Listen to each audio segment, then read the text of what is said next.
Deer student, welcome to smart future tuition centre. Class 11-এ দর্শন বিষয়টি যাদের রয়েছে, স্মার্ট টিউশন সেন্টারের পক্ষ থেকে স্বাগত জানাচ্ছি।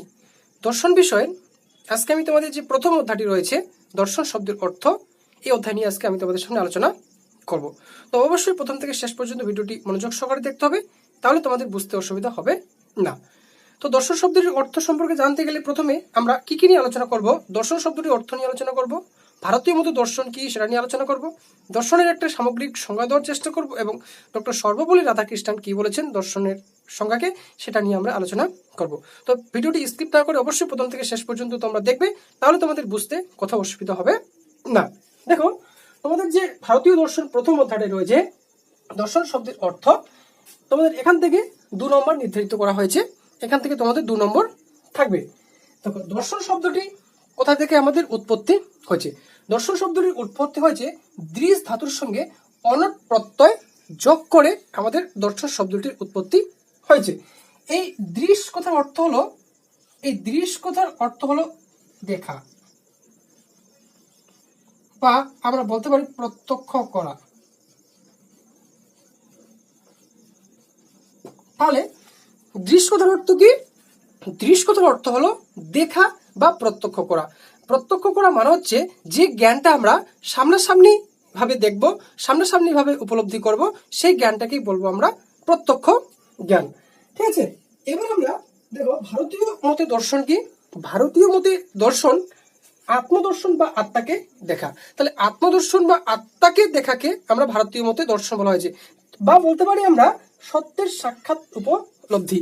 এই সত্যের সাক্ষাৎ উপলব্ধি মানে সত্যকে আমাদের খুব কাছাকাছি দেখা বা সামনাসামনি দেখা।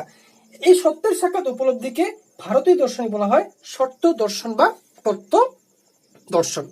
ঠিক আছে, এবার আমরা দর্শনের একটি সংজ্ঞা দেওয়ার চেষ্টা করি। তবে দর্শনের কোনো সুনির্দিষ্ট কোনো সংজ্ঞা নেই, তবু আমরা বলতে পারি যে দর্শন হলো এমন একটি শাস্ত্র যেখানে যুক্তিসম্মত ভাবে আমাদের জগৎ, জীবন ও অভিজ্ঞতার সামগ্রিক নিয়ে আলোচনা করে ও মূল্যায়ন করে। তাহলে দেখো, দর্শনের কোনো সুনির্দিষ্ট সংজ্ঞা নেই, কোনো দার্শনিক দর্শনের কোনো সংজ্ঞাকে দেননি। বিভিন্ন ধরনের দার্শনিক বিভিন্নভাবে দর্শনের সংজ্ঞাকে দিয়েছেন, তবু আমরা এটা বলতে পারি যে দর্শন হলো এমন একটি শাস্ত্র যেখানে যুক্তিসম্মতভাবে আমাদের জগৎ, জীবন ও অভিজ্ঞতার সামগ্রিক ব্যাখ্যা করে ও মূল্যায়ন করে। তাহলে দর্শন যদি আমাদের জগৎটাকেও নিয়েও আলোচনা করে, জীবনটাকেও নিয়েও আলোচনা করে এবং অভিজ্ঞতাকে নিয়েও আলোচনা করে, তাহলে আমাদের আর জীবনের মধ্যে বাকি থাকলো কি? আমাদের কিন্তু মোস্ট ইম্পর্টেন্ট জায়গা যে দর্শন হলো এমন একটি শাস্ত্র যেখানে যুক্তিসম্মতভাবে আমাদের জগৎটাকে নিয়ে আলোচনা করছে, জীবনটাকে নিয়ে আলোচনা করতে এবং অভিজ্ঞতার সামগ্রিক নিয়ে আলোচনা করে, তাকেই বলবো আমরা দর্শন। ঠিক আছে, আচ্ছা, এবার ডক্টর সর্বপল্লী রাধাকৃষ্ণন দর্শনের কি সংজ্ঞা দিয়েছেন। ডক্টর সর্বপল্লী রাধাকৃষ্ণন দর্শনের সংজ্ঞায় বলেছেন যে দর্শন হলো আধ্যাত্মিক উপলব্ধি। কি বলেছেন? দর্শন হলো আধ্যাত্মিক উপলব্ধি। এই আধ্যাত্মিক বলতে তিনি কি বুঝিয়েছেন? আধ্যাত্মিক বলতে তিনি বুঝিয়েছেন যেখানে জড় পদার্থ ছাড়াও অন্য কিছুকে স্বীকার করা হয়। যেরকম জড় পদার্থ বলতে আমরা কাকে বুঝবো? জড় পদার্থ হলো চেয়ার, টেবিল, ঘর, বাড়ি, এগুলো তো হচ্ছে আমাদের জড় পদার্থ। জড় পদার্থ ছাড়াও অন্য কিছুকে স্বীকার করা হয়েছে। কাকে স্বীকার করা হয়েছে? যেমন ঈশ্বর, আত্মা, অমরত্বা, ইহকাল, পরকাল বলে যে কোনো কিছু রয়েছে, এগুলোকেও কিন্তু এখানে স্বীকার করা হয়েছে। তাহলে এই যে ডক্টর সর্বপল্লী রাধাকৃষ্ণন বলেছেন দর্শন হলো আধ্যাত্মিক উপলব্ধি। ভারতীয় দর্শনের মূল উৎস কি? দেখো, ভারতীয় দর্শনের মূল উৎস হলো আমাদের বেদ। ঠিক আছে, এই বেদকে নিয়েই ধরে করা হয়েছে। এই বেদ কথাটি কোথা থেকে উৎপত্তি হয়েছে? বেদ কথাটি বিদ নামক ধাতু থেকে,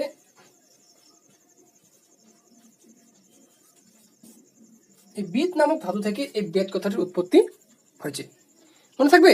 আচ্ছা, বিদ কথাটির অর্থ কি? বিদ কথাটির অর্থ হচ্ছে জ্ঞান। মনে রাখতে ভালো করে যে বিদ কথাটির অর্থ হলো কি আমাদের জ্ঞান। তাহলে ভারতীয় দর্শনের মূল উৎস হলো বেদ। এই বেদ কথাটি কোথা থেকে এসেছে? বিদ নামক ধাতু থেকে এসেছে। তাহলে বিদ কথার অর্থ কি? বিদ কথার অর্থ হলো আমাদের জ্ঞান। ঠিক আছে, তাহলে বেদ কথার অর্থ কি? বেদ কথার অর্থ হলো আমরা বলতে পারি জ্ঞান, পরম জ্ঞান, পবিত্র জ্ঞান, বলতে পারি ব্রহ্মজ্ঞান। ব্রহ্মজ্ঞান, তাহলে এতগুলো আমরা বলতে পারি। তাহলে বেদ কথার অর্থ কি? বেদ কথার অর্থ হলো জ্ঞান বলতে পারি, পরম জ্ঞান বলতে পারি, পবিত্র জ্ঞান বলতে পারি, ব্রহ্ম জ্ঞানও আমরা বলতে পারি। ঠিক আছে, আচ্ছা এবার তিনটি লাইন সম্পর্কে আমরা জেনে নিব। দেখো, যার দ্বারা ধর্ম ও অধর্ম সব বিষয়ে জানা যায় তাই হলো বেদ। এখানে ধর্ম ও অধর্ম বলতে রিলিজিয়ানকে বোঝানো হচ্ছে না, ধর্ম ও অধর্ম বলতে এখানে তার কর্মকে বোঝানো হচ্ছে, যে এই বিষয়গুলো এই ধর্ম, এই বিষয়গুলো অধর্ম। তাহলে ধর্ম ও অধর্ম জানতে গেলে আমরা প্রথমে আমরা কি জানতে পারছি? বেদ সম্পর্কে জানতে পারছি। তাহলে যার দ্বারা ধর্ম ও অধর্ম সব বিষয় জানা যায় তাই হলো কি বেদ। ধর্ম ও অধর্ম বলতে এখানে আমরা রিলিজিয়ানকে বোঝাচ্ছি না, ধর্ম ও অধর্ম বলতে এখানে তার কর্মকে বোঝাচ্ছি, যে এই ধর্মগুলো, এটা হচ্ছে ধর্ম, এটা আছে অধর্ম। ঠিক আছে, আচ্ছা বেদ হলো বাক্য সমষ্টি যা থেকে কি হয়? পরম জ্ঞান লাভ হয়। তাহলে বেদ বাক্য সমষ্টি। আচ্ছা বেদের যে আমাদের সংস্কৃতের যে লাইনগুলো রয়েছে, এই লাইনটাকে না পড়ে আমাদের যদি তার অর্থ বা মিনিংটাকে পড়া হয়, ওখান থেকে কিন্তু আমাদের পরম জ্ঞান উৎপন্ন হয়। তাহলে বেদ হলো বাক্য সমষ্টি যা থেকে পরম জ্ঞান লাভ করা যায়। তারপর দেখো, বেদ শুনে শুনে মনে রাখতে হতো বলে বেদের অপর নাম শ্রুতি। তাহলে বেদ শুনে শুনে মনে রাখতে হতো। কেন বেদ শুনে শুনে মনে রাখতে হতো? কারণ আগেকার দিনের যে ঋষি মহর্ষিগুলো রয়েছে, তারা বেদটাকে কি করতো? পাঠ করত, তার শিষ্যরা সেটাকে শুনতো। এই শুনে শুনে মনে রাখতে হতো বলে বেদের অপর নাম হয়ে গেল শ্রুতি। কারণ আগেকার দিনে যুগে যেহেতু খাতা কলম পেন ছিল না সেই কারণে আমরা বলতে পারি যে বেদ শুনে শুনে মনে রাখতে হতো বলে বেদের অপর নাম শ্রুতি। এবার দেখো, বেদকে আমরা কয়টি ভাগে ভাগ করব? বেদকে আমরা চারটি ভাগে ভাগ করব। কি কি? একটা হচ্ছে ঋষভ বেদ, একটা হচ্ছে সামবেদ, একটা যজুবেদ, আর একটা হলো অথর্ব বেদ। ঠিক আছে, এই দেব, তাহলে এই ব্যাসদেব বেদকে চারটি ভাগে ভাগ করেছেন। এই ব্যাসদেব বেদকে চার ভাগে ভাগ করার পর যে তার নাম হলো, সেটা হলো বেদব্যাস। ঠিক আছে, এই বেদকে চার ভাগে ভাগ করার পর তার নামটা হলো। এবার দেখো, এই যে চারটা ভাগ রয়েছে, ঋষভ বেদ, সামবেদ, যজুবেদ, অথর্ববেদ, এই প্রত্যেকটি ভাগের আবার চারটা করে অংশ রয়েছে। কি কি চারটা করে অংশ রয়েছে? চারটা করে ভাগ রয়েছে। কি কি রয়েছে? মন্ত্র বা সংহিতা, ব্রাহ্মণ, আরণ্যক, আর হচ্ছে উপনিষদ। এই চারটি ভাগ করে রয়েছে। এবার আমরা যদি বলি ঋষভ মন্ত্র বা ঋষভ সংহিতা, ঋষভ ব্রাহ্মণ, ঋষভ আরণ্যক, ঋষভ উপনিষদ। সাম মন্ত্র বা সংহিতা, সাম ব্রাহ্মণ, সাম আরণ্যক, সাম উপনিষদ। এইভাবে কিন্তু এই চারটা ভাগেরই এই চারটাই অংশ এখানে রয়েছে। পরীক্ষাতে প্রশ্ন থাকতে পারে যে বেদের প্রথম অংশের নাম কি? মন্ত্র বা সংহিতা। দ্বিতীয় অংশের নাম ব্রাহ্মণ, তৃতীয় অংশের নাম আরণ্যক, চতুর্থ অংশের নাম উপনিষদ। ঠিক আছে, আচ্ছা এবার দেখো, এই মন্ত্র এবং সংহিতা এই দুটো হচ্ছে বেদের কর্মকাণ্ড। কি কাণ্ড?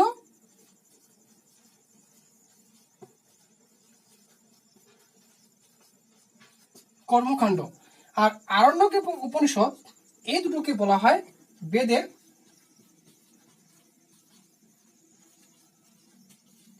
জ্ঞানকাণ্ড। তাহলে আমরা বলতে পারি যে মন্ত্র এবং ব্রাহ্মণ এই যে দুটো অংশ, এই দুটো অংশকে বলা হয় বেদের কর্মকাণ্ড, এবং আরণ্যক এবং উপনিষদ এই দুটো অংশকে বলা হয় বেদের জ্ঞান কাণ্ড। এগুলো কিন্তু মনে করে রাখতে হবে। আচ্ছা, মন্ত্র বা সংহিতায় কি রয়েছে? নানা প্রকার মন্ত্রগুলো রয়েছে, বিভিন্ন প্রকার মন্ত্রগুলো এখানে রয়েছে। আচ্ছা, ব্রাহ্মণে কি রয়েছে? ব্রাহ্মণে রয়েছে যে যাগযজ্ঞের বিধি নিয়মগুলোকে রয়েছে ব্রাহ্মণে। একটা ব্রাহ্মণ যখন আমাদের বাড়িতে পুজো করতে আসে, তখন যে পুজোর যে আমাদের সামঞ্জস্য লাগে, এটাকেই বলা হচ্ছে ব্রাহ্মণ। তাহলে ব্রাহ্মণে কি রয়েছে? যাগযজ্ঞের বিধি নিয়মগুলো কিন্তু এখানে আমাদের রয়েছে। ঠিক আছে, আচ্ছা আরণ্যকে কি রয়েছে? আরণ্যকে ব্রাহ্মণের আলোচনাগুলোকে রয়েছে, এবং উপনিষদে ব্রাহ্মণের দার্শনিক আলোচনাগুলোকে রয়েছে। পুরুষার্থ নিয়ে তোমাদের সামনে আলোচনা করব।